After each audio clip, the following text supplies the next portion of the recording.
y para compartir en un tema que, como bien sabéis, cada uno de vosotros y cada una de vosotras, la sociedad actual no quiere hablar mucho al respecto. Esta sociedad mira hacia otro lado, quiere esconder el hecho de que la muerte existe. Eso también tiene que ver con que cuando se produce en nuestro ámbito de seres queridos sea todavía más difícil el poder aceptar y vivir esa experiencia, pero vosotros lo habéis hecho y vuestra experiencia a su vez es una lección para todos los demás. Es cierto que en mi caso no he tenido, bueno, tuve el fallecimiento de seres queridos, pero vamos a decirle que era el fallecimiento natural, no tanto de mi padre como de mi madre, con una edad ya avanzada, con lo que no se puede encajar dentro de lo que son procesos, vamos a llamarle traumáticos, de muchos estados alterados de mentales y emocionales, como habéis vivido vosotros. Pero sí es verdad, como ha recordado Ana Elsa, que la vida me regaló una experiencia cercana a la muerte, que además no fue cuando empezaba por el sendero espiritual, como a veces se dice. No, mi despertar espiritual arrancó en febrero del año 2000, como consecuencia de una visita a América Latina, de una serie de experiencias que se desarrollaron en un viaje que realicé a Uruguay. Eso fue lo que hizo que a la vuelta volviera con una visión distinta de la vida, que me encauzó por el camino de la conciencia, por el camino de la espiritualidad. Va a ser, por tanto, ahora, en febrero del 2023, van a hacer ya 23 años de aquel momento, en donde fui dejando atrás todo lo que había sido una vida muy basada en lo superficial y en lo material para empezar a centrarme plenamente cada vez más en el ámbito espiritual. Y la vida me regaló, cuando llevaba ya 10 años, casi 11, 10 camino de 11, cuando llevaba ya en ese sendero espiritual, me regaló un accidente de una caída de una montaña, haciendo montañismo, que en principio no me provocó nada, porque fue simplemente una rotura del peroné de la pierna izquierda. Me podía haber matado, pero lo único que me ocurrió fue una fractura de peroné. Pero mira por dónde esa fractura de peroné a las 3 semanas se complicó, derivó en la generación de una serie de trombos que me afectaron en distintas partes del cuerpo y que me llevaron a la UCI de un hospital, donde el 29 de noviembre del año 2010, a las 16 horas, viví esa experiencia cercana a la muerte. Si ya en el camino anterior, que había iniciado en el año 2000, había percibido con claridad que la muerte no existe, que la muerte es un imposible, que eso que denominamos fallecimiento físico es solamente eso, solamente el fallecimiento de lo físico, que lo que somos sigue siendo sin envoltura física, pero sigue siendo exactamente igual una vez que se produce eso que denominamos muerte. Si eso, amigos y amigas, yo ya en el recorrido del 2000 al 2010 lo había percibido y lo había también aprendido de sabios y sabias de todas las épocas, y de personas que habían tenido ellas experiencias cercanas a la muerte, o de personas que ya había conocido y que tenían el don de ver a desencarnados, a las personas que abandonan su cuerpo tras eso que llamamos fallecimiento físico.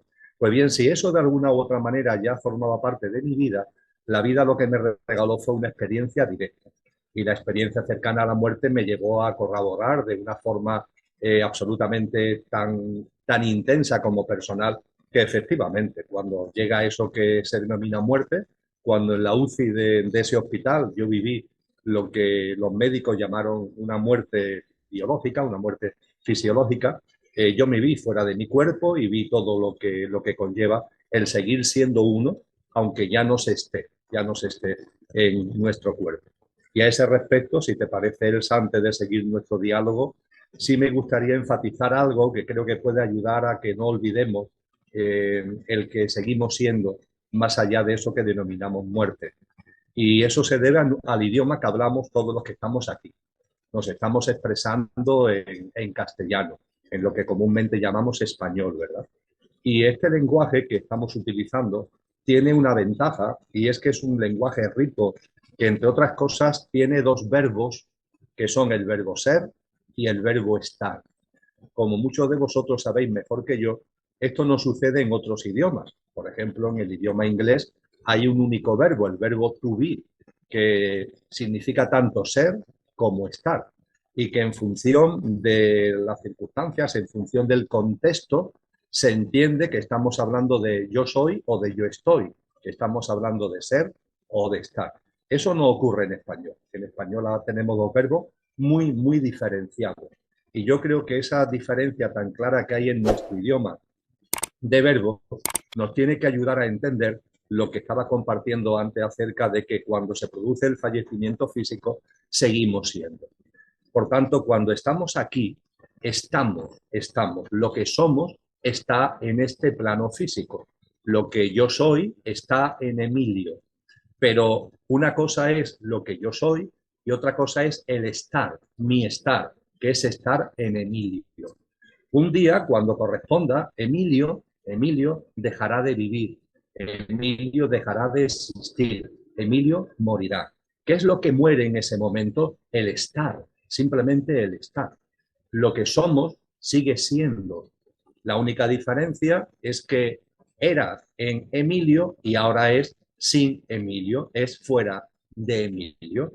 Como decía Agustín de Hipona, el San Agustín, hablando de su hermano, mi hermano no ha muerto, lo que es no ha muerto. Está simplemente, decía él, al otro lado de la pared, al otro lado de la pared, porque lo que es sigue siendo. Es verdad que no está en esta habitación de la vida, que es la habitación de la vida en el plano físico. Vamos a otra habitación de la vida, que es la habitación de la vida en el plano de luz, recorriendo una especie de pasillo que es el tránsito que nos lleva de la habitación de la vida en el plano físico a la habitación de la vida en el plano de luz. Lo que somos ahora está en el plano físico y cuando deje de estar en el plano físico, pasando el tránsito, estará en ese plano de luz. Y ese plano de luz, como decía San Agustín, está al otro lado de la pared. Y desde ese otro lado de la pared sigue en interacción con nosotros. Lo que vosotros sois sigue en interacción con el ser de vuestros seres queridos que han desencarnado, que están ahora en el plano de luz.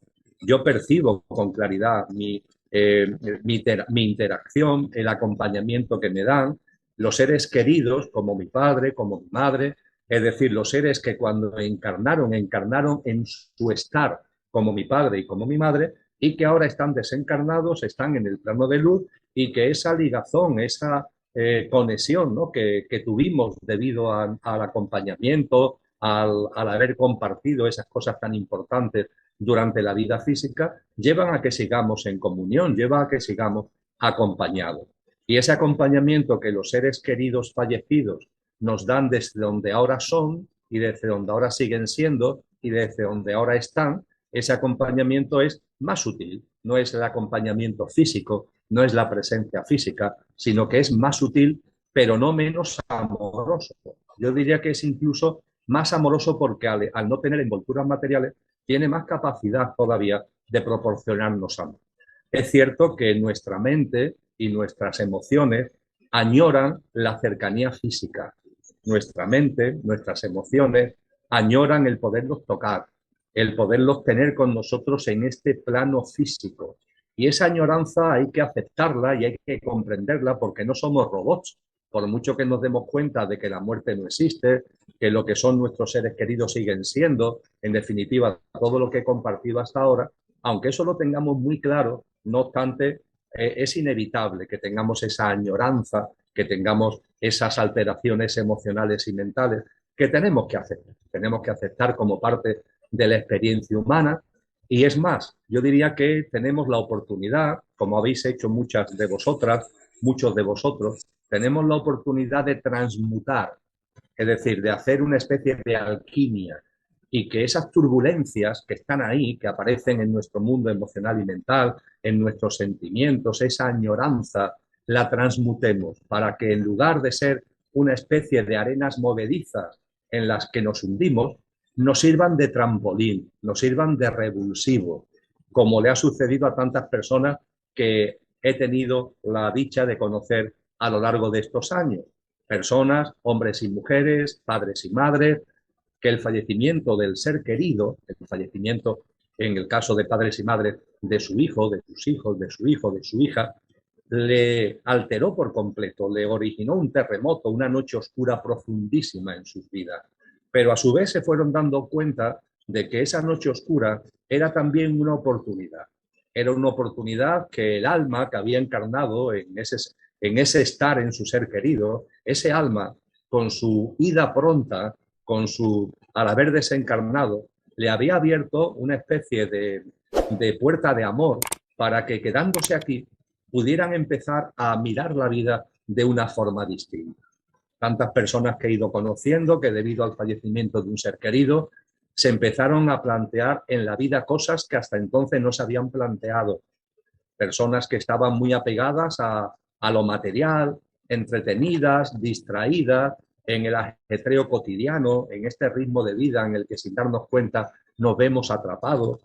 Y al desencarnar el ser querido, eso lo que le dio es una oportunidad para empezar, como decía, a plantearse otras cosas, a plantearse una forma de vida distinta, a preguntarse cosas más profundas y no tan superficiales. Y a partir de ahí empezar a leer libros, a ver vídeos, a encontrarse con otras personas que habían vivido, como os pasa a vosotros, experiencias similares. Y a partir de ahí empezar un camino totalmente distinto, un camino de crecimiento, un camino de expansión de la conciencia, donde efectivamente se tiene esa noche oscura, se tiene esos removimientos emocionales y mentales, pero a su vez se va comprendiendo con confianza en la vida que todo tiene un porqué y un para qué, que nada sucede por casualidad y que a partir de ahí se abre ante nosotros una maravillosa experiencia para sacarle jugo a esta existencia humana para que cuando se produzca el reencuentro, porque con nuestros seres queridos se producirá el reencuentro, en ese plano de luz nos reencontraremos con ellos, a esos seres queridos lo podamos mirar de alma a alma y decirle, mira, gracias al sacrificio que tú hiciste, gracias a que te fuiste pronto, gracias a que desencarnaste generosamente antes en principio de lo que correspondía y me llevaste a quedarme solo en el plano físico, gracias a esa generosidad que tuviste, mira lo que he conseguido. Y le podamos poner delante un bagaje experiencial, un bagaje de crecimiento, un bagaje de sacarle jugo a esta vida, no en términos puramente materiales, económicos, no, sino en lo único que nos llevamos de aquí. Porque cuando desencarnamos no nos llevamos, las mortajas no tienen bolsillo, las mortajas, los desencarnados no saben de cuestiones materiales. Lo que sabemos es de conciencia, lo que nos llevamos es conciencia, lo que nos llevamos son experiencias, vivencias, y lo que debemos intentar por todos los medios es que la generosidad que han tenido con nosotros los que han desencarnado antes de tiempo, la rentabilicemos para cosechar en esta vida ese aceite del que nos hablaba Cristo Jesús, lo dice muy bien en el capítulo 25 del Evangelio de Mateo, donde dice que nuestra alma es como una lámpara de aceite y tenemos que ir echando aceite a esa lámpara. Pues que le saquemos jugo a esta vida en términos de aceite para la lámpara, es decir, en términos de expansión, de crecimiento, de evolución de la autoconsciencia, de nuestro crecimiento. Así que vuelvo a reiterar, después de esta introducción muy larga, mi agradecimiento por esta oportunidad de compartir con vosotros y con vosotras y mi agradecimiento a ti, Ana Elsa. No, gracias a ti, Emilio, qué bárbaro lo que nos acabas de decir. Pues maravilloso, o sea, es lo que queremos escuchar, lo que queremos saber, que vamos a volver a ver a nuestros hijos, a nuestros seres queridos, y pues gracias de verdad por tan buena explicación. Sí, yo estoy a vuestra disposición. No sé si yo sigo hablando, Ana Elsa, me hacéis vosotros preguntas sobre Pues aquello mira, sí, que bueno, tengáis más interés, lo que veáis. bueno, aquí lo principal, bueno, que ya nos explicaste, la muerte no existe, pero ahí, por ejemplo, Emilio, ¿qué nos dirías tú, por ejemplo, en la conciencia que tenemos que tener en un duelo? Porque hablas mucho del estado de conciencia, pero a veces el dolor es tan grande en un duelo que a veces no se tiene conciencia de muchas cosas, aunque sí te abre una parte, yo digo, del cerebro que no teníamos, donde te abre de un golpe a la espiritualidad, ¿verdad? Pero el dolor siempre está ahí atacando y sobre todo la mente, la culpa, eso. Entonces, ¿cómo podemos hacer en un duelo para calmar y elevar un poco más nuestra vibración, nuestra conciencia? Porque yo sé que el dolor te abre más la conciencia, ¿no? Más la espiritualidad, pero ¿cómo podemos hacerlo cuando estamos realmente metidos en ese dolor, en esa culpa? Lo primero, lo he apuntado hace un momento, lo primero es aceptar ese dolor, aceptarlo. Hay que aceptarlo. Claro, Ya lo comentaba hace unos minutos, no somos robots, no somos máquinas. Y podemos tener incluso intelectualmente muy claro el que la muerte no existe. Pero esa no presencia, esa añoranza del ser querido, pues nos rompe. Y desde luego, inicialmente, cuando se produce lo que denominamos el fallecimiento físico, lo que hay en nosotros es un terremoto, es un movimiento sísmico. Y eso tenemos que aceptar el dolor que conlleva. Yo diría que es la primera parte del proceso, que es un proceso natural y que tenemos que aprender a vivir. Esto, si se nos enseñara en el colegio desde pequeñito, sería muy sencillo. Es decir, si desde que tenemos uso de razón, en el cole, en el instituto, la familia, la sociedad, se nos fuera enseñando, cuando llega el momento, tendríamos las herramientas oportunas para vivirlo de otra manera. Pero esto no es así. En esta sociedad donde lo trascendente se expulsa, donde los medios de comunicación, el propio sistema educativo, no se plantea cuestiones que tengan que ver con lo trascendente, sino meramente materiales y superficiales, no se nos dan esos instrumentos, no se nos dan esas herramientas. Y cuando acontece el hecho del fallecimiento del ser querido, nos encontramos desnudos y muy solos ante ese golpetazo que entendemos que nos da la vida, cuando realmente no es la vida. Ahí hay acuerdos de alma, nada ocurre por casualidad. No es que la vida ni nos premie ni nos castigue, ni que la vida como un ente ahí autónomo a nosotros haya decidido no sé qué. No, no, no. Nosotros mismos estamos generando continuamente la vida que estamos viviendo. Las dimensiones álmicas, lo que tienen que ver con el ser que somos, son las que a través de acuerdos, a través de decisiones álmicas, van moviendo los derroteros de nuestra vida. Pero como no tenemos ninguna de estas herramientas, ninguno de estos instrumentos, cuando ocurre el fallecimiento, lo que tenemos delante, por tanto, es el dolor, un enorme dolor. Y ante eso lo que hay que decir, vuelvo a repetirlo, vuelvo a subrayarlo, es aceptar. Aceptar ese dolor, aceptar esos removimientos emocionales y mentales. Ahí está, ahí está. Como si hubiera venido un enorme huracán, un enorme viento, las condiciones climatológicas de pronto se hubieran vuelto durísimas, aceptarlo. Lo tenemos que aceptar. Y el claro. duelo, a partir de esa aceptación, hay que tener en cuenta, amigos y amigas, que os voy a decir a vosotros, que no sepáis mejor que yo, que el duelo conlleva también tiempo. Tiempo. Dice la ciencia que el tiempo es relativo, incluso hay algunos que dicen que el tiempo no existe. Puede ser que en función de las dimensiones del universo, lo que entendemos como el espacio-tiempo, sea algo que no funciona igual en todo sitio. Pero lo cierto es que aquí, en la vida que desarrollamos, el tiempo tiene su lugar y el duelo conlleva tiempo. Parece increíble, pero es así. Incluso a veces nos parece injusto que el tiempo pueda de alguna forma no calmar el dolor, porque el dolor va a seguir ahí, pero sí paliarlo, sí amortiguarlo. E incluso yo me he encontrado con personas que cuando va pasando el tiempo siguen con dolor, como es propio del duelo, pero ese dolor va minorando, va no siendo tan enormemente intenso como al principio, se sienten mal con ellos mismos, se sienten mal con ellas mismas, porque entienden que es como si estuvieran olvidando de algún modo al ser querido. Por favor, en absoluto esto es así. Lo que ocurre es que en el proceso de duelo, el tiempo va haciendo que, sin olvidar, por supuesto, al ser querido y sin que el dolor desaparezca, pero sí es verdad que ese dolor va menguando, va menguando. Mientras que el dolor está en su intensidad máxima, en su nivel 10, ahí poco hay que hacer. Ana Elsa, amigos y amigas, como bien sabéis.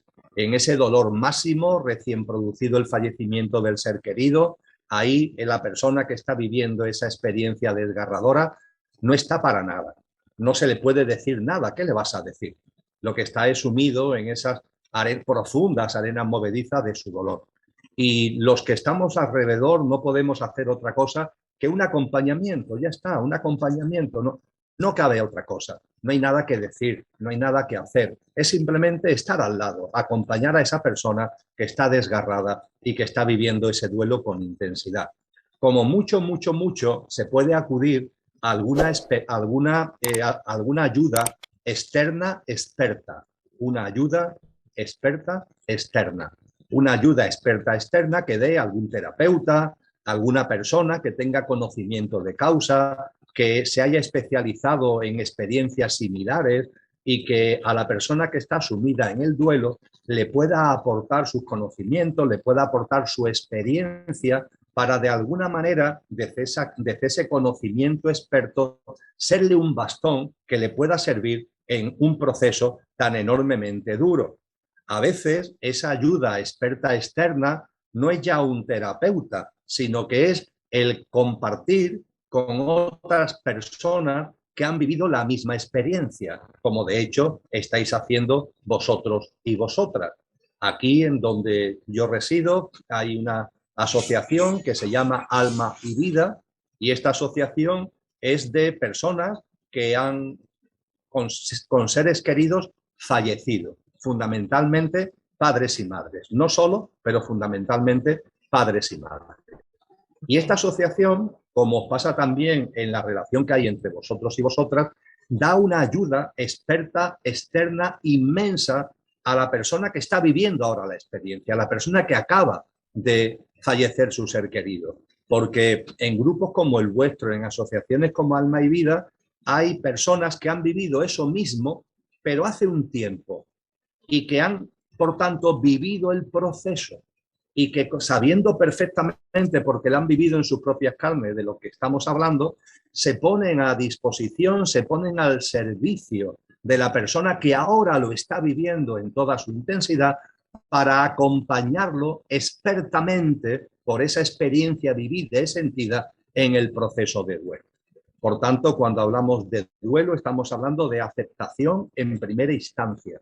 Estamos hablando también de admitir y no creer que eso es que estamos olvidando al ser querido ni nada parecido. No, no, forma parte del proceso que conforme va pasando el tiempo el dolor sigue estando ahí, pero su intensidad ya no es 10, sino que es 9 y a lo mejor ya no es 9, sino que es 8. Y eso no es una mala noticia, ni significa que estemos olvidando a nuestro ser querido, sino que forma parte del proceso.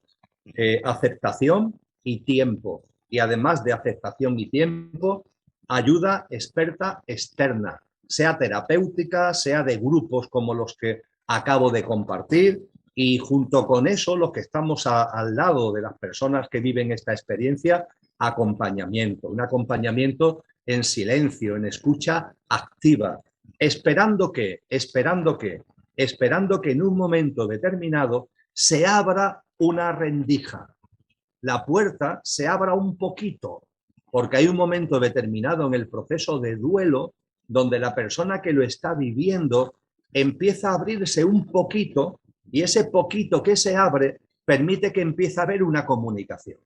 Hasta ese momento la comunicación es imposible. Si uno quiere comunicarse con esa persona es como hablar con una pared por todo lo que acabo de compartir hasta ahora. Pero cuando va pasando el tiempo y cuando a través quizás de esa ayuda experta externa o por el propio proceso de la persona se abre un poquito la puerta, es el momento de compartir.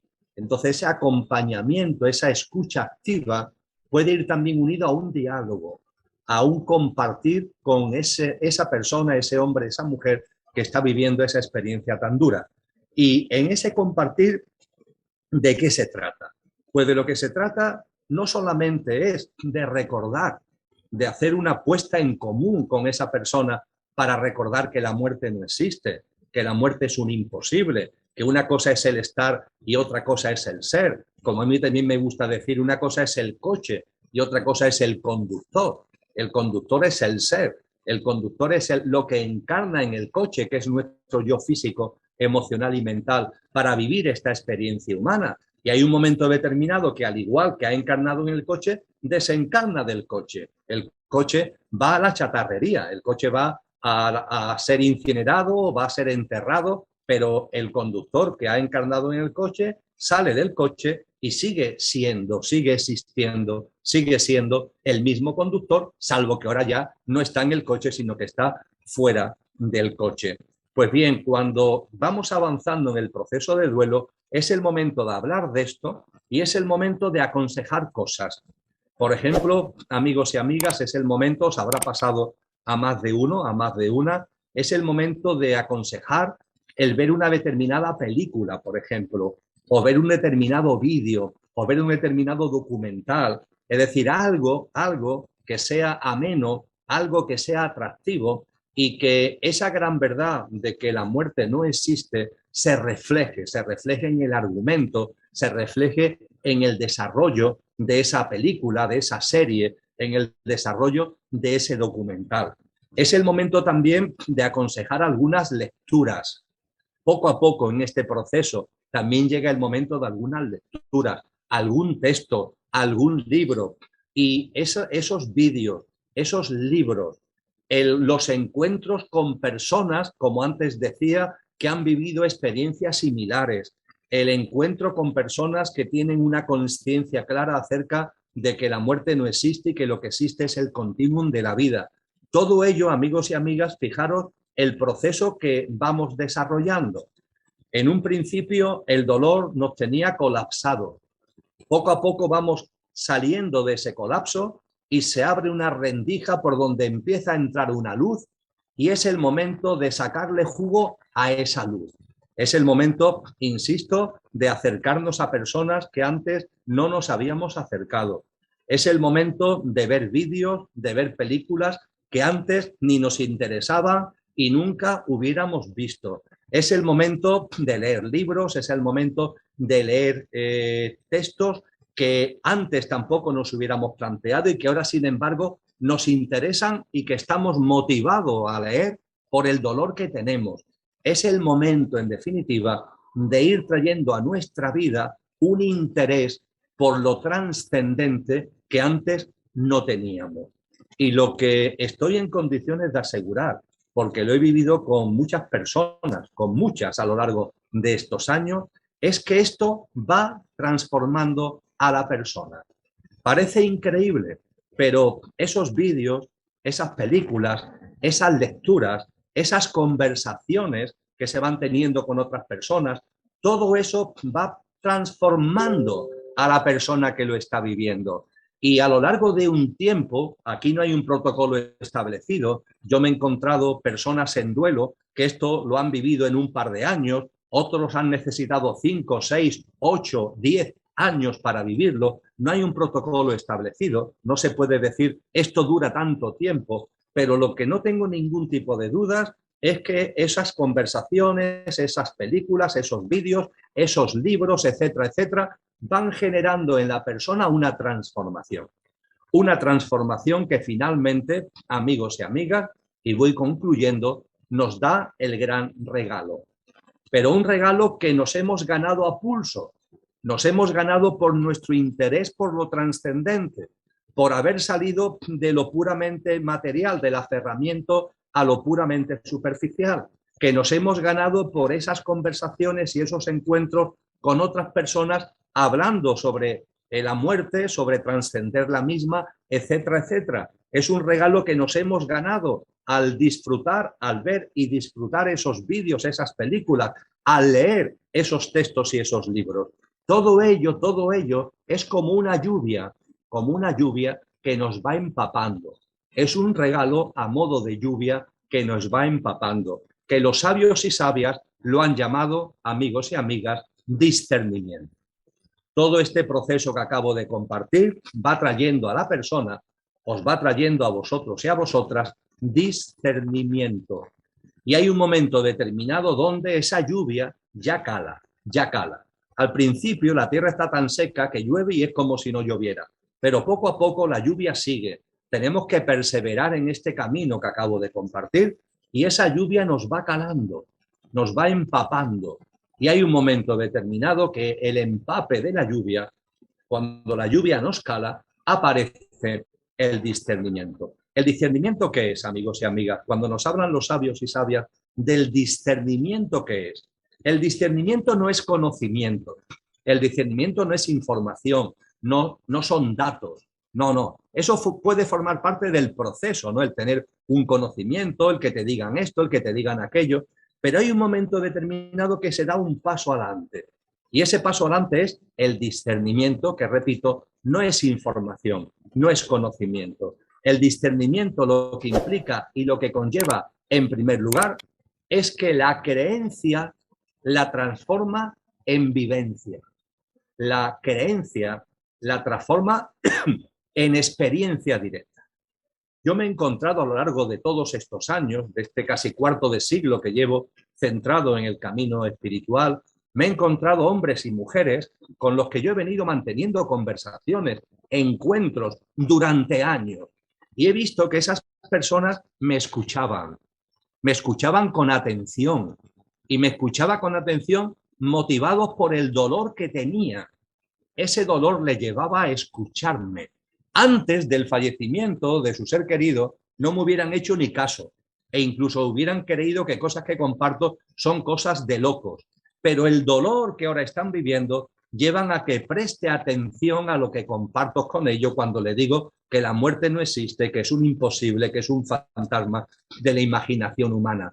Y es más, no solamente me escuchan, quieren creer en lo que le digo, quieren creer en mis palabras.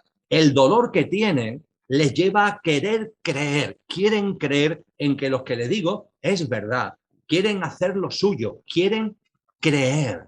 Esta es la creencia, que es importante en el camino, es como una herramienta, es como un bastón que nos ayuda, esa creencia, ese querer creer. Ahora bien, eso no es discernimiento. El discernimiento es lo que transforma la creencia en vivencia. Y eso sucede no por casualidad, sucede como un proceso que hay un momento determinado que una gota hace que rebose el vaso. Ese vaso que hemos ido llenando con esas conversaciones, con esas lecturas, con esos vídeos y esas películas, etcétera, etcétera, etcétera. El vaso se va llenando y hay un momento determinado que una gotita, lo mismo una conversación más, una lectura muy pequeña, pero es una gotita que hace que ese vaso que hemos ido llenando se desborde. Y entonces nos llega el discernimiento. Y el discernimiento nos permite el que digamos, oye, no es que crea, es que lo veo, es que todo mi ser me está diciendo que la muerte no existe. Todo mi ser me está diciendo, no como una fantasía mental, sino como algo que vibra con una enorme potencia en mi corazón y en mi alma, algo muy interno, algo muy íntimo y algo muy fuerte me está diciendo que mi ser querido sigue vivo. Algo muy fuerte y muy íntimo me está diciendo que la muerte no existe. Ahora lo veo, no lo creo, es que ahora lo veo, ahora lo percibo, ahora lo siento. Esto, amigos y amigas, es el discernimiento. La transformación de la creencia en vivencia. La transformación del querer creer en una experiencia directa. Y a partir de ahí todo cambia, a partir de ahí todo se transforma. Es muy complicado compartirlo a veces con los demás, porque tú sabes perfectamente lo que sabes, pero no sabes muy bien cómo lo sabes.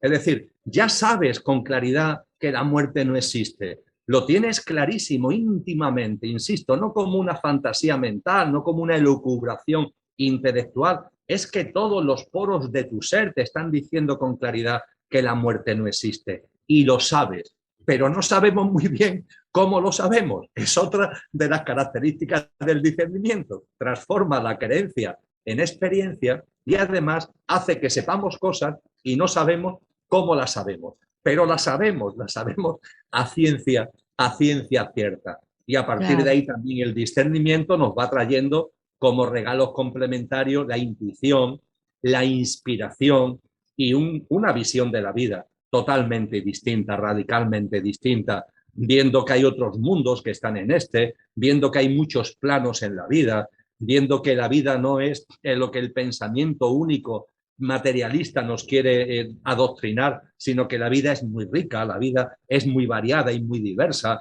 que lo que realmente somos como seres profundos tienen un don que es el don de la divinidad que atesoramos en nuestro interior, el don de la inmortalidad. Esta sociedad que se empeña a hablar tanto de longevidad, queremos vivir muchos años, la gente le gustaría ser inmortales, pero si ya somos inmortales, a ver cómo nos enteramos, que ya somos inmortales, pero la inmortalidad, yo no quiero la inmortalidad en Emilio. Qué aburrimiento estar toda mi eternidad en Emilio encarnado. Qué maravilla esto de que esté en Emilio y ahora deje de estar en Emilio y vuelva otra vez a este plano cuando corresponda para seguir siendo lo que soy, pero estando en otra persona, en otra personalidad. Eso es lo que da riqueza a nuestro camino, lo que da riqueza a la experiencia humana, no estar ahí todo el día en el mismo coche. ¿Quién de vosotros se compró un coche cuando era joven y ahora como soy yo, que ya peino canas, sigue con el mismo coche? No, hombre, no. Hemos cambiado de coche varias veces a lo largo de nuestra vida en función de las circunstancias, en función de las necesidades. Qué manía con esto de vivir muchos años más siempre en el mismo coche, es decir, en la misma personalidad. La riqueza que nos proporciona la vida, que nos permite desencarnar para volver a encarnar, y esta cosa tan maravillosa de que las almas puedan hacer pacto de amor entre ellas, para que habiendo pactado estar aquí, ahora también forma parte del pacto el que uno se va antes y el otro se queda aquí, esa otra alma se queda aquí y esa alma se encuentra en una tesitura que es como un trampolín para que crezca. Sí, es una noche oscura, pero es un trampolín para que crezca.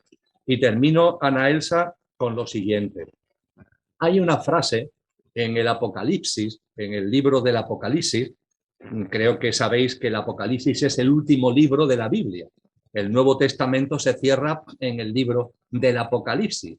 Se le atribuye a San Juan, al evangelista San Juan, la redacción del Apocalipsis, que fue una especie de regalo que le hicieron desde los planos celestiales para que escribiera ese libro, que es un libro lleno de simbolismo, lleno de alegorías, pero que también tiene algunas frases muy directas y muy contundentes. Y dice el Apocalipsis: a los tibios los vomitaré de mi boca. A los tibios los vomitaré de mi boca. Reflexionar sobre esto, amigos y amigas.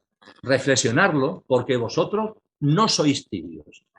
Pero hay mucha gente, hay muchas almas encarnadas en el plano humano que son tibias. Son almas que quieren estar aquí sin que les pase nada. Esos son los tibios.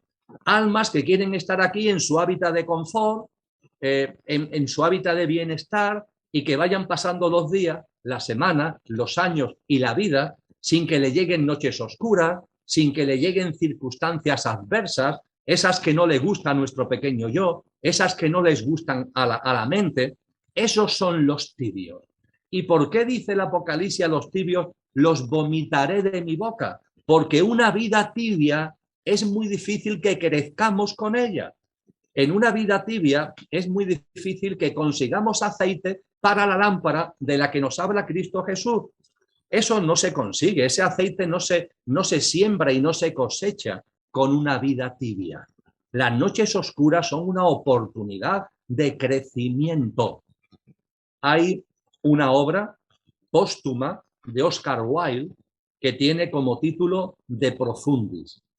Él no publica la obra porque De Profundis es una carta, la última carta larga que escribe Oscar Wilde. Y 5 años después de su muerte, él muere en el año 1900, en el año 1905, el que había sido su editor publica la carta y le da como título De Profundis, que es como comienza un salmo, de que también está en la Biblia. Pues bien, la carta al editor se la da un señor llamado Douglas, que había sido durante mucho tiempo el amante de Oscar Wilde. Y soy muy breve, pero fijaros la historia. 1885. Oscar Wilde, 5 años antes de su muerte, es un triunfador nato. Tiene todo. Es rico, es famoso, es admirado. Está entre los personajes más admirados y queridos de la Inglaterra de entonces. Eso sí, es homosexual, cosa que en aquella época estaba prohibido y tenía pena de cárcel. Oscar Wilde es homosexual y para aparentar que no lo es, se casa y tiene un hijo, pero él es homosexual y de hecho como homosexual se enamora de otro hombre, un hombre llamado Douglas con el que forma una pareja clandestina porque no puede estar en público. Pues bien, una tarde en un casino de Londres hay distintos grupos reunidos y en uno de los grupos está allí Oscar Wilde, en otro grupo, y en uno de los grupos una voz en alto dice, porque Oscar Wilde es homosexual. Bueno, lo dijo de una forma más soez, no dijo homosexual, sino que lo dijo de una forma más soez. Aquí se dice, Oscar Wilde es homosexual. Y Oscar Wilde, que está en la otra esquina del casino, lo escucha. Y en lugar de mirar para otro lado, se va al grupo, ¿quién ha dicho que yo soy homosexual? Y hay un señor que sale de ese grupo, lo he dicho yo. Y es un lord inglés. Dice, lo he dicho y lo mantengo, usted es homosexual. Pues yo a usted lo denuncio por injurias, nos vemos en el juzgado. Y efectivamente, Oscar Wilde a este lord lo lleva al juzgado por haberlo calumniado. Y se inicia el juicio. El lord lleva un testigo de que Oscar Wilde es homosexual. ¿Sabéis quién es el testigo? El amante de Oscar Wilde, Douglas. Y cómo el amante de Oscar Wilde se presta a declarar contra Oscar Wilde, porque Douglas es el hijo del lord. Y el lord obliga a su hijo, y de hecho el lord sabía que Oscar Wilde era homosexual a través de su hijo, él obliga al hijo a declarar en contra de Oscar Wilde. Con lo que el juicio se da una vuelta, de ser un juicio contra el lord, se convierte en un juicio contra Oscar Wilde. A Douglas el juez no lo condena, porque entiende que al haberlo confesado le atenúa la pena y no lo lleva a la cárcel. Pero a Oscar Wilde lo condenan a cárcel con trabajos forzados. A cárcel con trabajos forzados. Imaginaros, de estar en la cumbre, cae a los infiernos. De ser una persona querida y admirada, es una persona insultada, es una persona despreciada. De estar en el éxito, está hundido en la miseria, pierde toda su fortuna. La mujer le plantea el divorcio y se queda con todos sus bienes, etcétera, etcétera, etcétera. Y Oscar Wilde va a la cárcel, a trabajos forzados. Y cuando lleva 2 años y medio en la cárcel, le escribe a Douglas la carta que es publicada años después con el título de Profundi. Es una carta larga. Y por favor, amigos y amigas, vosotros que no sois almas tibias, todo lo contrario, quedaros con lo siguiente. Esa carta es una carta de perdón.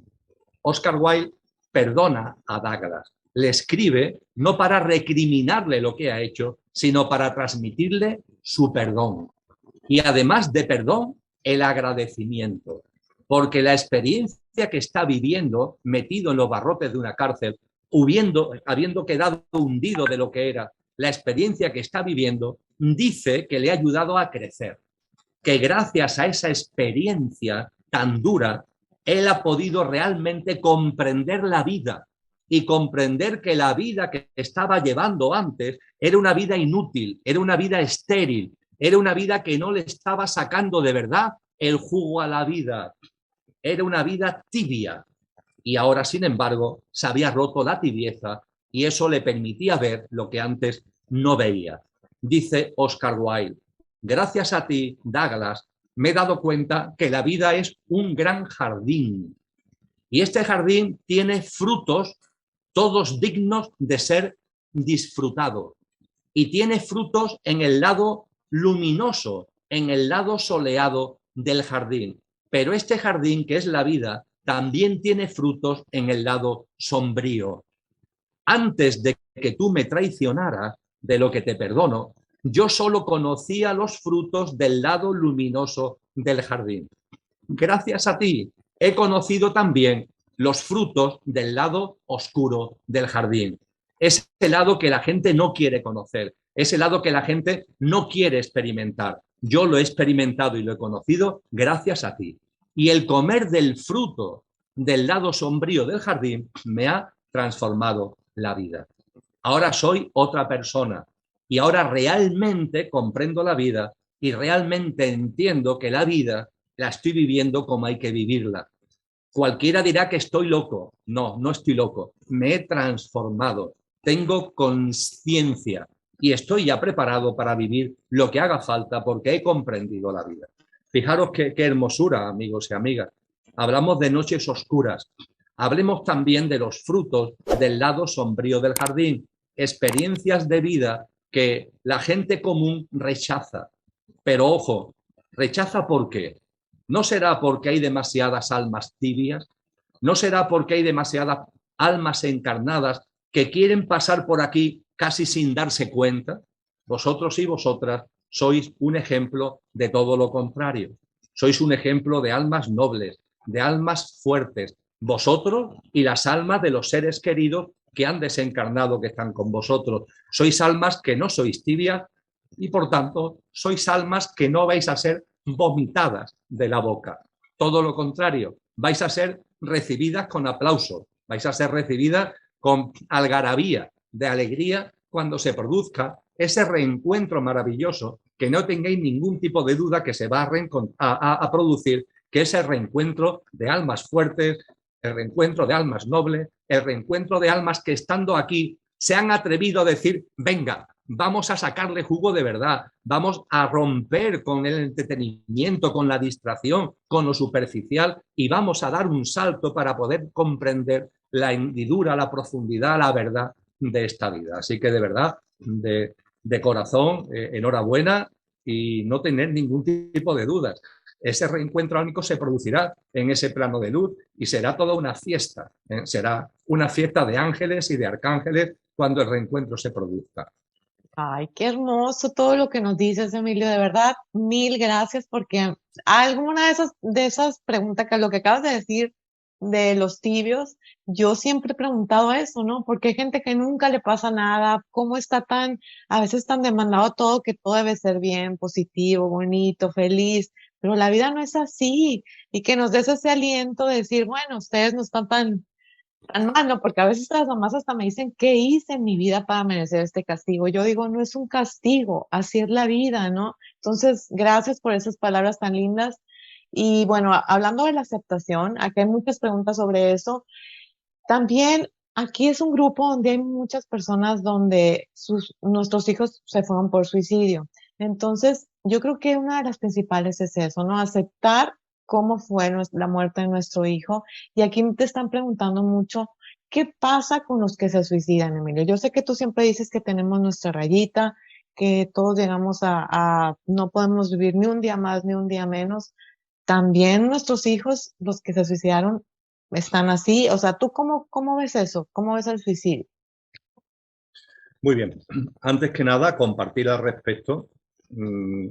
Yo hago en una televisión española, que es Ecocentro Televisión, hago lo que se denomina informes trimestrales de actualidad, que enfoco desde una perspectiva consciente.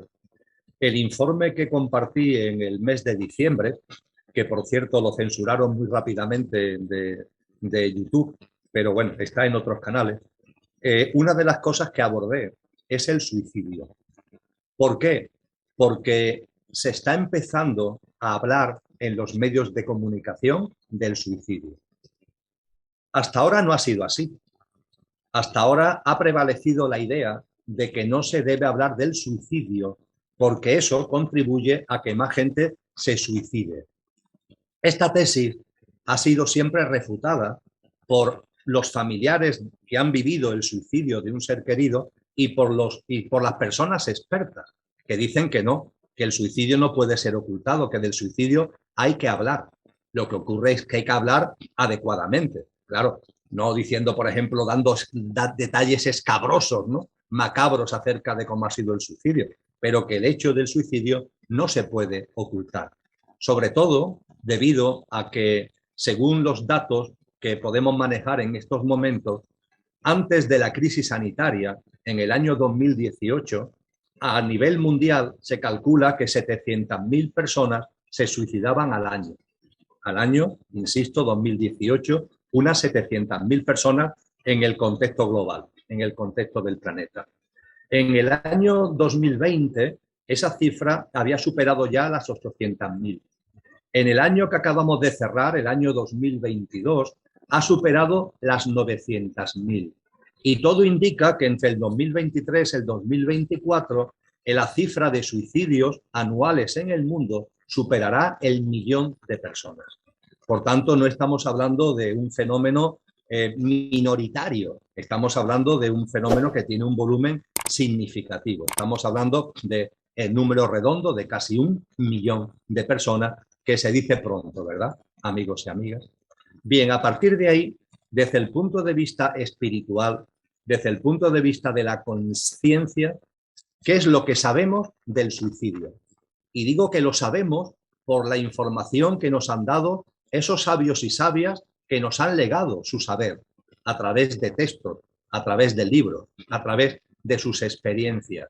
Y también lo sabemos porque hay personas con el don de ver a desencarnados, el don de comunicar con desencarnados. Y esas personas también, que las hay de todo, pero hay personas honestas, muchas de ellas que se mantienen en el más absoluto anonimato, porque no les gusta ni siquiera hablar de ese don y capacidad que tienen, pero son una fuente valiosísima de saber y de información acerca de lo que hay más allá de la denominada muerte y dentro de lo que estamos hablando ahora en el caso del suicidio. Pues bien, con todo ese bagaje, ¿cómo lo podemos resumir? Pues bien, lo podemos resumir de la siguiente forma. Primero, es mentira, una rotunda mentira, lo que nos han enseñado las religiones falsas.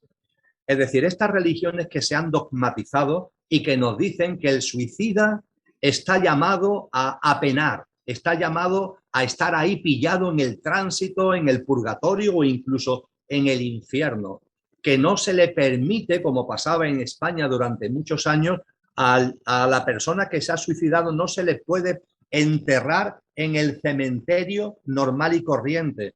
Hay que enterrarlo extramuro, en un cementerio como para los perdidos, porque no puede ser enterrado en tierra sagrada, por decirlo de alguna manera. E insisto, que va a ser tremendo, que el tránsito va a ser durísimo, que va a tener una experiencia post-mortem llena de dolor y llena de sufrimiento. Eso, amigos y amigas, es mentira.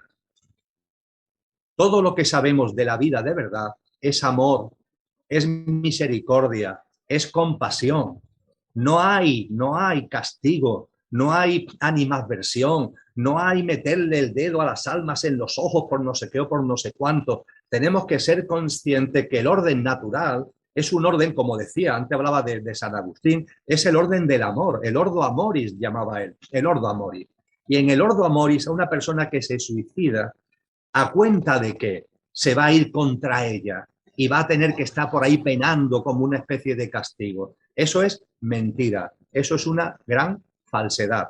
Y yo me pongo en el lugar de los padres y de las madres que, por ejemplo, viven la experiencia de que su hijo se suicide.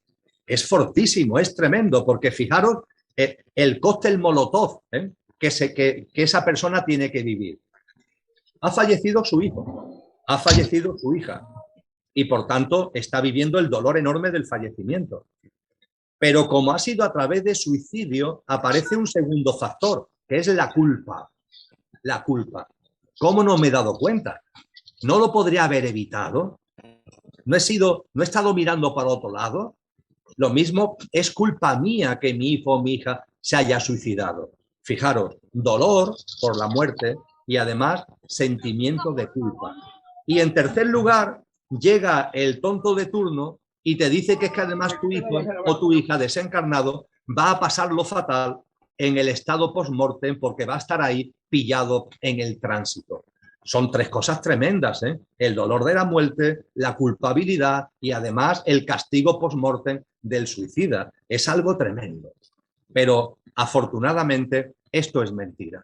Es mentira que haya un castigo post-mortem por el hecho de que te suicides. Eso es mentira.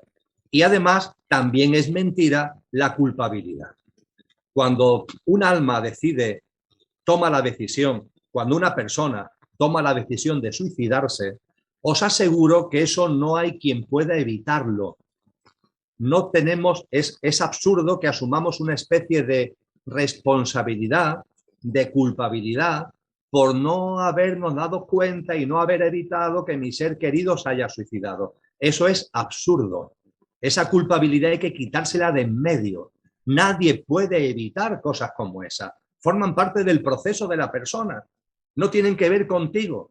Y hagas lo que tú hagas, si ese proceso va encaminado ahí, se va a producir, va a tener lugar. Con lo que ni hay castigo post-mortem, ni hay que tener culpabilidad al respecto. De estos tres factores que hemos comentado, no al castigo post-mortem, no a la culpabilidad. Sí, está el dolor por el ser querido fallecido. Bien, pero como si hubiera muerto en accidente de tráfico o hubiera muerto por cualquier enfermedad. Ya está, porque no hay ninguna diferencia.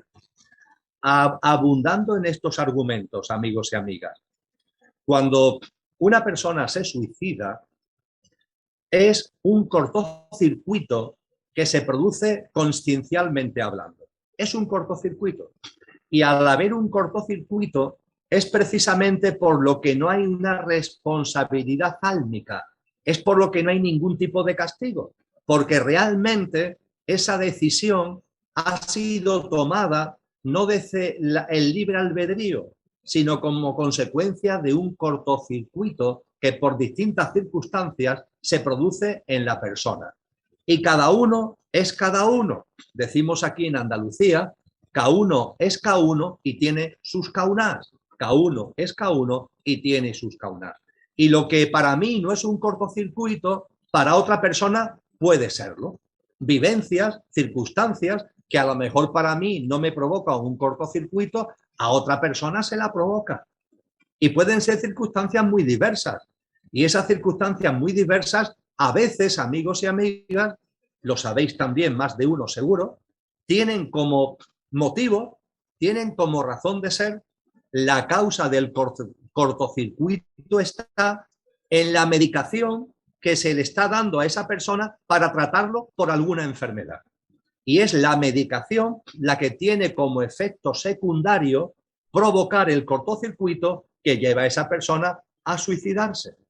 Yo esto lo he hablado con psiquiatras, porque son fundamentalmente personas que tienen una determinada dolencia mental, una enfermedad mental, y el psiquiatra le receta una determinada medicación.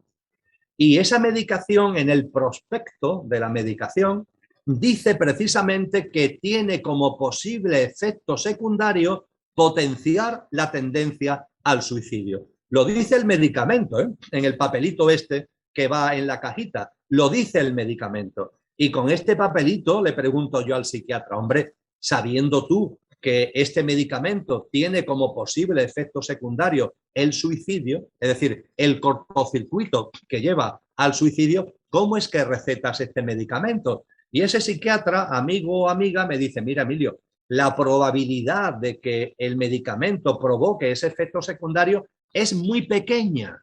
Y sin embargo, mi experiencia me dice que los efectos positivos del medicamento, su probabilidad es muy alta.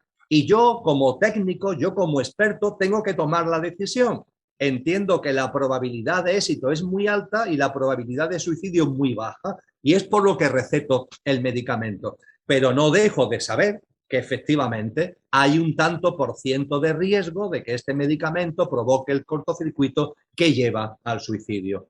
Y de ese millón de suicidas que pronto habrá en el mundo, yo os aseguro que hay un tanto por ciento muy elevado que son personas que han tenido un tratamiento a través de una determinada medicación que tiene como efecto secundario el aumentar, el potenciar la tendencia al suicidio. Pero cuando hablamos de cortocircuito, no solamente pensemos en cortocircuito derivado de circunstancias de medicamento, no. Hay otros muchos posibles cortocircuitos porque, como decía hace un momento, cada uno es cada uno y tiene sus caunas. Y las circunstancias que para mí no me provocan cortocircuito se lo pueden provocar a otra persona. Yo conocí y conozco a mi amiga Marta con su esposo, que viven a las afueras de Barcelona y que un domingo, con su hijo de 13, 14 años, un niño entre comillas normal, el niño, están comiendo, era una mañana de primavera avanzada, casi de verano, están comiendo en el salón de casa, tienen la terraza, la puerta de la terraza abierta, vivían en un piso alto, y en un momento determinado el chico, de forma normal y corriente, se levanta, se va a la terraza y se tira por la terraza y se mata. ¿Qué ha pasado aquí? Claro, los padres no daban crédito, imaginaros, ¿no? Tu hijo se levanta, está tan tranquilo, se va a la terraza y se tira delante tuya, ¿no? ¿Esto qué es? Bueno, claro, cuando esto sucede, hay un motivo, hay algo. Ese chico por algo lo ha hecho. Bueno, pues cuando ya se indaga, ya después de lo que ha pasado, ya se pregunta, se indaga qué es lo que ha podido pasar. Era un acoso escolar. Lo que ese chico estaba viviendo es un acoso escolar. Y claro, cuando se hablaba con los profesores y con las profesoras, decían que sí, pero que, hombre, que ese tipo de cosas son comunes en los colegios, que lo viven muchos niños y muchas niñas y que a ninguno le da por tirarse por el balcón. Bueno, vamos a ver, es que cada uno es cada uno y tiene sus caunadas. A lo mismo para otro niño, ese acoso, bueno, pues lo pasa mal, pero no lo lleva a ese cortocircuito. Pero hay otros niños que a lo mejor son más sensibles y lo llevan a ese cortocircuito. Lo que quiero deciros con esto, amigos y amigas, es que lo que hay detrás de un suicidio es un cortocircuito, por una noche oscura, por unas circunstancias adversas, por unas vivencias que tú las subjetivizas, que lo mismo que para otros no son tan duras, pero que para ti lo son, y que provocan un shock. A veces vienen también de almas que no son tibias, almas que no quieren ser tibias y afrontan una noche oscura para no ser tibias. Hay una ley que viene de antiguo, se enseñaba en la Academia Pitagórica, que dice: las almas que no son tibias eligen experiencias para salir de la tibieza, y ningún alma elige una experiencia de sufrimiento que no pueda soportar. Ningún alma elige una experiencia de sufrimiento que no pueda soportar.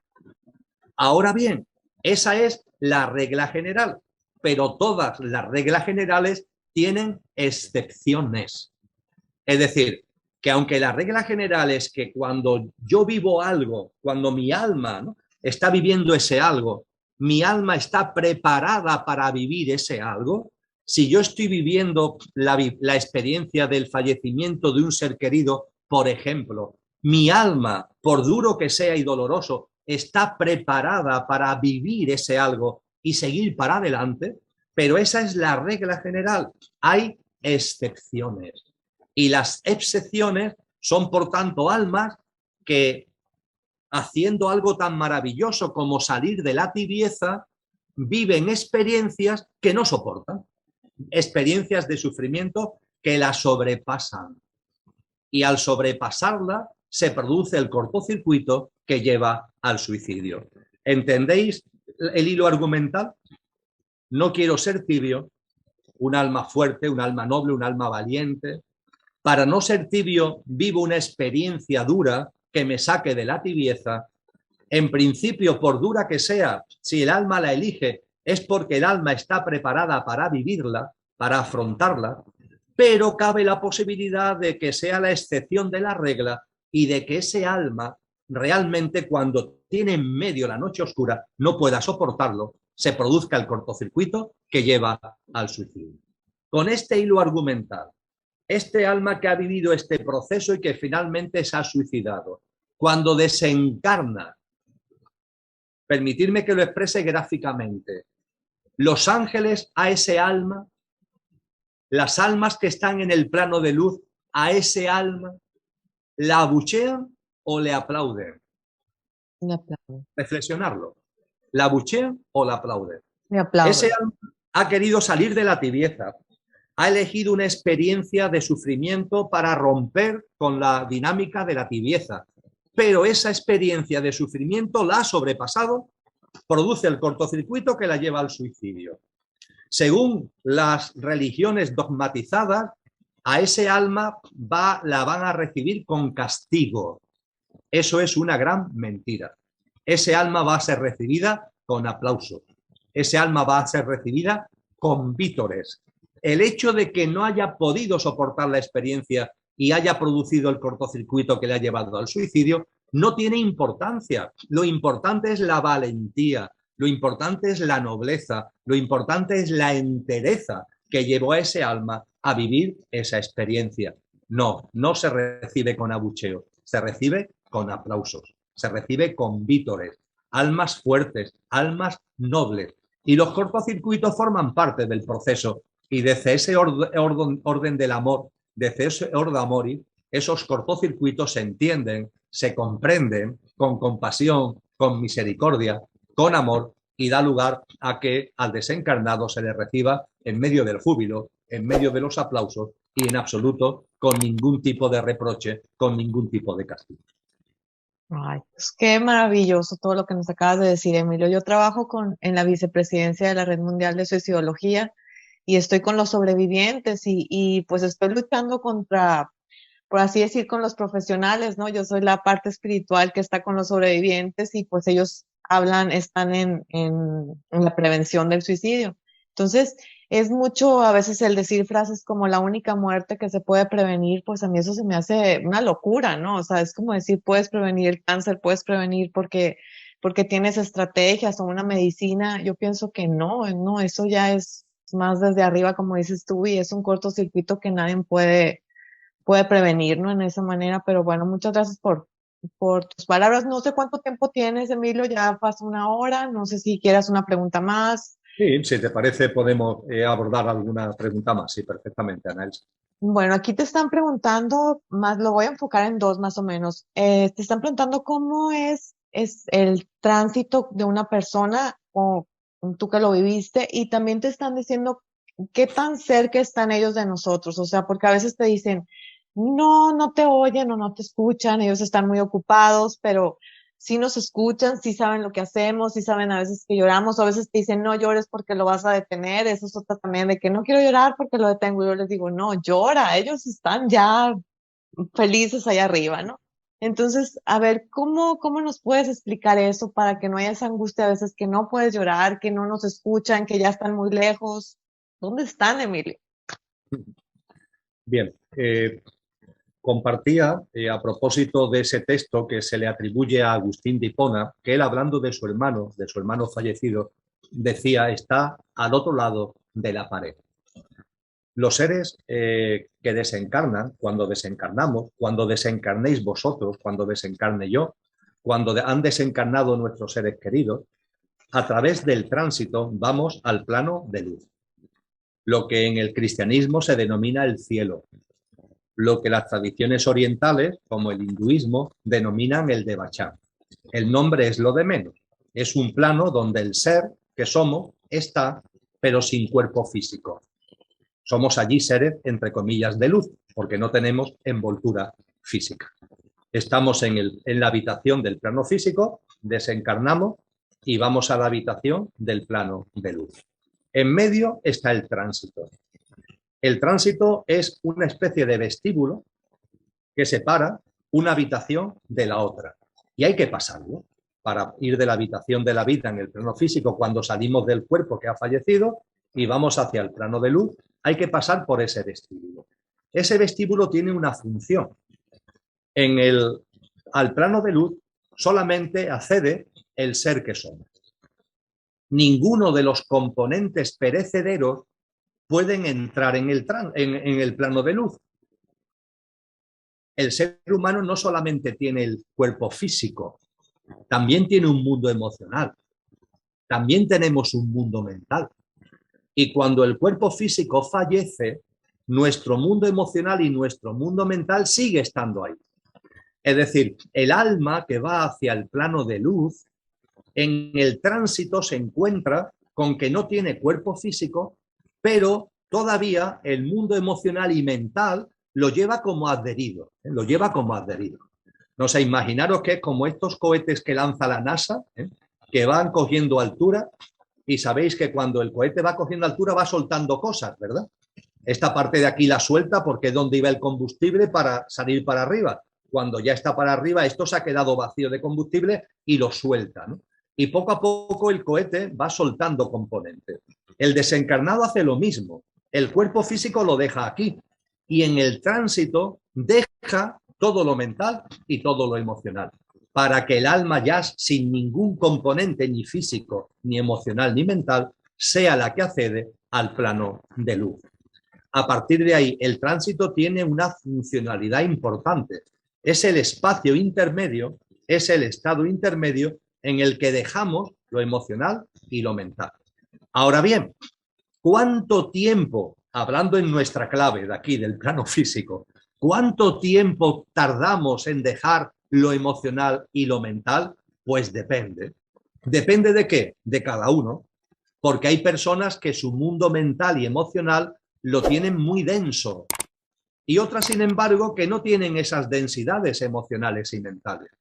Cuando hablamos de denso, de densidad aplicado a lo mental y a lo emocional, es muy fácil de entender. Cuando una persona vive muy apegada a lo material, cuando una persona vive muy aferrada a todo lo que es el atesorar, el acumular, el poseer, el retener, lo egoico, lo egocéntrico, el materialismo, etcétera, etcétera, eso endurece tu mundo mental y endurece tu mundo emocional. Ese es un mundo emocional y mental denso que tiene que disolverse en el tránsito. Para eso está el tránsito, pero puede tardar más o menos hablando en nuestra clave. En cambio, cuando una persona ha vivido esta vida, yo diría que de forma normal, siendo buenas personas, yendo por la vida como buena gente, bueno, hombre, sí, esta vida tiene una serie de requerimientos para cubrir las necesidades, pero no nos hemos dejado aprisionar por ese materialismo, por ese economicismo, por ese egoísmo. Cuando eso no sucede, nuestro mundo mental y emocional no está denso y por tanto se disuelve con facilidad. Y desde que desencarnamos hasta que llegamos al plano de luz, lo hacemos con fluidez. El tránsito, por tanto, cada uno vive el tránsito según lo necesita. Y cada uno vive el tránsito según haya vivido. Si tu vida ha sido muy densa, el tránsito es más lento. Si tu vida ha sido más normal, el tránsito es más fluido. Y cuando ya lo emocional y lo mental ha terminado, se ha diluido, es cuando lo que somos, el ser que somos, llega al plano de luz. Y en el plano de luz, como tú has comentado, Ana Elsa, hay cosas que hacer. Porque lo primero que hay en el plano de luz es lo que los cristianos denominan el cielo. El cielo, permitidme que utilice coloquialmente una especie de broma, el cielo es como unas vacaciones, ¿eh? Después de haber estado aquí encarnados en el plano físico, llegamos al plano de luz y el alma tiene como un descanso, como un respiro. Y es un descanso y un respiro muy placentero. Es donde se produce el reencuentro de almas en ese espacio que se llama el cielo. Y es un espacio donde el alma está como recuperándose, por decirlo de alguna forma, de haber estado en el plano físico. Y es un estado muy placentero para el alma. Pero ahora bien, el alma no se queda ahí todo el tiempo. El alma está un tiempo, hablando aquí en nuestra terminología, en ese cielo. Pero una vez que ha estado el tiempo que el alma considera necesario para recuperarse, para coger aire, para coger luz, diríamos mejor, lo que el alma allí tiene son muchas funciones. Desde el Devachan, desde lo que los cristianos denominan cielo, el alma realiza servicios. El alma de vuestros seres desencarnados, desde el plano de luz, en estos momentos con toda seguridad están realizando labores de servicio. Labores de servicio en el tránsito, de acompañamiento a almas que están en estos momentos en el tránsito. Y también labores de servicios aquí, no encarnados, sino como almas. Ya llegará el momento, cuando corresponda, de encarnar o de no encarnar. Pero las almas sin encarnar desde el plano de luz, aquí también realizan labores de servicio. Son labores de presencia. Las almas se hacen presentes, no las vemos, las podemos percibir si tenemos un poquito de consciencia o un mucho de consciencia, pero hay almas que están aquí entre nosotros, ante tanta tribulación, ante tanto dolor, ante tanta distopía, ante tanto sufrimiento que tiene actualmente la humanidad, que acompañan a los reinos de la naturaleza con su presencia. Se hacen presentes y con su vibración ayudan, con su vibración acompañan. Os traslado con esto el subrayar lo que ha comentado Ana Elsa. En el plano de luz las almas no están ociosas. Pasado el periodo de cielo, las almas tienen labores muy importantes, muy significativas que hacer. Dicho esto, ¿significa que como están en esas labores nos han olvidado? No, bajo ningún concepto, porque las almas viven en consciencia. Las almas no tienen mente, las almas tienen consciencia. Y la consciencia es omniconsciente, es decir, un alma tiene capacidad para estar haciendo una cosa y no olvidar lo demás. Las almas que están en el plano de luz no olvidan nada de lo vivido en este plano y no olvidan a los seres queridos, a las almas encarnadas en seres queridos que están en este plano. No hay ningún tipo de olvido y lo que hay es una comunicación permanente, pero esa comunicación permanente, lo decía hace un rato y lo vuelvo ahora a resaltar, no es física, es sutil, pero no menos amorosa. También lo decía antes, yo diría que es incluso más amorosa, porque ya no tienen envoltura física y por tanto la capacidad de amor la pueden transmitir con más fuerza. Y yo lo que me llamo a mí mismo y llamo a todas las personas cuando compartimos de esto es que aumentemos nuestro abanico de sensibilidad. No, el tener capacidad para percibir, a veces pasa algo tan sencillo como una mano en el hombro, pero no hay nadie. Y además no te asusta, pero tú sientes algo aquí o muy cercano a ti que te está aportando sosiego, que te está aportando armonía, que te está aportando paz. Esa es la presencia de ese alma, que tú percibes de alguna forma muy sutil, pero que está ahí. A veces es una fragancia, a veces un olor agradable, un olor que nos llena incluso a lo mejor de recuerdo de alguna fragancia que nos, de alguna forma nos liga y nos hace recordar a ese ser querido que estuvo entre nosotros en un momento determinado. También el mundo de los sueños. ¿No os ha pasado a veces que en medio de vuestras turbulencias, en medio de vuestro dolor, al levantaros por la mañana, os habéis levantado algo más sereno, con mayor serenidad? Dentro del revoltijo, dentro del duelo, dentro de las turbulencias, pero nos despertamos por la mañana y estamos como más serenos, como más tranquilos. ¿Qué es lo que ha pasado? No te acordarás, porque la inmensa mayoría de las experiencias que tenemos en los sueños no nos acordamos por la mañana. En cuanto que abrimos los ojos, se difumina todo lo que hemos podido vivir durante el sueño. Pero cuando a veces nos levantamos con más sosiego, con más armonía, con más paz, se debe a que durante el sueño el alma que está en el plano de luz es una oportunidad para contactar con nosotros. Y es en el sueño donde se produce un diálogo, cuando está nuestro cuerpo dormido y por tanto nuestra alma está como menos prisionera del cuerpo, se produce ese encuentro. El encuentro que será primoroso y de abrazo fraternal y de luz cuando lleguemos al plano de luz. Pero aquí ese encuentro se da a veces en el mundo de los sueños. Y ese alma que nos transmite paz, nos transmite sosiego, nos transmite la idea principal de que sigue vivo, de que la muerte no existe.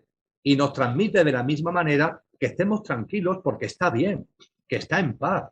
No va a estar en paz si está en el plano de luz. Y eso a nosotros nos reconforta. Y cuando nos despertamos por la mañana no sabemos por qué, porque el sueño no lo recordamos, pero nos encontramos más serenos, nos encontramos más tranquilos. Estoy trasladando con esto, amigos y amigas, que el acompañamiento desde el plano de luz se produce. Es sutil, pero es amoroso. No utilizan medios físicos. Los que se quedan en el tránsito pillado, esas personas que han vivido de manera egoica, egocéntrica, acumulando, reteniendo, y que el tránsito se les hace cuesta arriba, esos contactan desde aquí y nada de esto que he compartido sucede. Porque cuando se contacta con nosotros desde el tránsito, no hay paz, no hay armonía. Los contactos con armonía, con paz, con luz, vienen ya cuando el alma ha llegado al plano de luz. Aparentemente está más lejos que nunca, pero realmente no está más lejos, ni más cerca. está al otro lado de la pared. Y yo lo que os animo es a que abráis el abanico de vuestra sensibilidad y, por supuesto, no os autoengañéis. ¿Y autoengañarse qué significa? Que a veces se tienen experiencias de conexión con ese alma de nuestro ser querido desencarnado y nuestra mente lo llama fantasía. Y esas personas que nos rodean, que están aferradas al materialismo, si se lo contamos, dirán que es fruto de nuestro dolor y es una fantasía. Pues bien, no os autoengañéis. Eso no es una fantasía, eso es la realidad. Lo que ocurre es que es una realidad que no casa con los parámetros y los cánones de la sociedad materialista, que es la que actualmente prima. Cuando tengáis esas vivencias, no creer que son consecuencias de la fantasía. Vivirlas, ser sensibles a ellas. Y cuando la viváis, agradecer al alma del ser querido, agradecerle ese contacto, agradecerle esa conexión sutil pero amorosa que habéis vivido. Así que la comunicación, claro que se puede dar, claro que está ahí, pero no, por favor, no le pidáis, no que aparezca delante vuestra, no le pidáis que haga cosas materiales. Es algo mucho más sutil, pero si vais poco a poco percibiéndolo, tiene un trasfondo mucho más amoroso. A mí me gusta compartir, y con esto termino, Ana Elsa. Ya os decía anteriormente que la única experiencia que he tenido de fallecimiento de seres queridos son mi padre y mi madre. Mi padre murió en 1997, hace ya muchos años. Mi madre en el año 2005, hace también bastantes años. Y de vez en cuando, ciertamente, y han pasado años, yo tengo añoranza de ellos. Tengo añoranza de cuando paso por algún bar. Ellos eran muy cerveceros los dos, igual que lo soy yo. Y paso por algún bar donde compartíamos alguna cerveza, lo que aquí en Andalucía le llamamos las tapas, ¿no? Y me acuerdo de ellos. Y claro, al acordarme de ellos me gustaría que estuvieran vivos para poderme sentar con ellos a tomarme una tapa, a tomarme una cerveza, a echar un rato de coloquio y de diálogo con ellos. Me encantaría, pero eso no es posible. No es posible porque ellos ya no están aquí. Siguen siendo, pero están en otro sitio. Ahora bien, fijaros, yo me desplazo mucho por las clases, por las conferencias, por los talleres, viajo mucho, con mucha frecuencia. Pues bien, el hecho de que ellos estén en el plano de luz tiene una ventaja inmensa, y es que siempre me acompañan, siempre me acompañan. Si estuvieran vivos físicamente, ya serían mayorcitos, muy mayorcitos de hecho, y cuando yo me desplazo, no me podrían acompañar. Ahora, sin embargo, que no están en el plano físico, sino que están en el plano de luz, vaya donde vaya, van conmigo. Por cierto, hay personas que ven que los ven. Hay personas que ven que me han dicho muchas veces, oye, Emilio, mientras que está dando la conferencia, mientras que está dando la charla, mientras que está dando la clase, hemos percibido como dos formas de luz que están ahí, a veces como acompañándote. Claro, son la presencia de luz del que fue mi padre, del ser que estuvo encarnado en mi padre, y la presencia de luz del ser que estuvo encarnado en mi madre. No me puedo tomar con ellos una cerveza en el bar que a ellos les gustaba, pero mira por dónde, esa es la desventaja, pero mira por dónde me acompañan permanentemente, esté donde estén. Yo sé que la conexión con esas almas que están en el plano de luz y que fueron almas encarnadas en seres queridos, no se pierde, amigos y amigas. Siempre, siempre están con nosotros, siempre están a nuestra vera, siempre están ahí aportándonos esa presencia amorosa, esa presencia de alta vibración, siempre, siempre. Nos podremos dar cuenta, no nos podremos dar cuenta. Los que están a nuestro alrededor lo pueden llamar fantasía o locura. No, ni es fantasía ni es locura. Es la verdad de la vida, una verdad de la vida que no tiene nada que ver con el materialismo, con los paradigmas absurdos, aferrados a lo superficial que nos enseña esta sociedad, y que los sabios y sabias a lo largo de la historia se han empeñado en recordarnos, recordar que la vida es un continuo, que la muerte no existe, que lo que llamamos planos son planos contiguos y que la conexión entre planos es una gran realidad. Wow, pues qué maravilla, Emilio, de verdad que son las palabras que yo necesitaba oír. Yo creo que todos aquí te están agradeciendo muchísimo, que muchas gracias, que les has dado paz, qué maravillosa plática. A ver, ¿dónde te podemos localizar? Talleres, yo sé que das talleres, das libros, das conferencias. Dinos, no sé si tienes canal de YouTube. A ver, Emilio.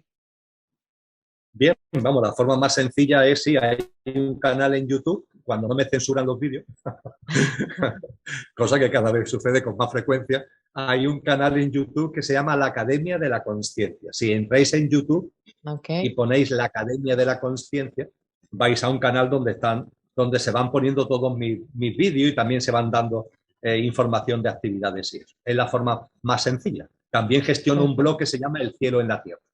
Poniendo en Google o en cualquier buscador El Cielo en la Tierra, son las dos formas más rápidas. La Academia de la Consciencia en YouTube o en un buscador El Cielo en la Tierra. Perfecto, pues ahí vamos a buscar tus libros. ¿Dónde están? ¿En Amazon? ¿Dónde los podemos conseguir? Amazon. ¿Sí? Me imagino, no estoy seguro, pero me imagino que sí. Me imagino que sí. Perfecto. Pues muchísimas gracias, Emilio. Yo te quisiera tener aquí pues 1000 veces en el año. Yo sé que es imposible, pero esperamos, tengo fe en otra plática contigo porque hay muchísimos temas que, bueno, nos los abordas de una manera maravillosa, clara, y espero que en un futuro te volvamos a tener aquí en el grupo. Muchísimas gracias de verdad por tu tiempo. Gracias por estas maravillosas palabras, por esta paz que nos has dado, porque ahora sé que no estoy loca, que de verdad todo lo que nos dices es verdad. Gracias, Emilio. Y gracias a todos. ¿Nos hacen unas palabras para despedirnos? Muchísimas gracias. Mi única palabra son agradecimiento y os envío de corazón y de alma a alma muchas bendiciones. Gracias, Emilio. Pues gracias a todos por estar aquí. Un abrazote, Emilio, a la distancia desde México y gracias. Gracias a todos. Bye.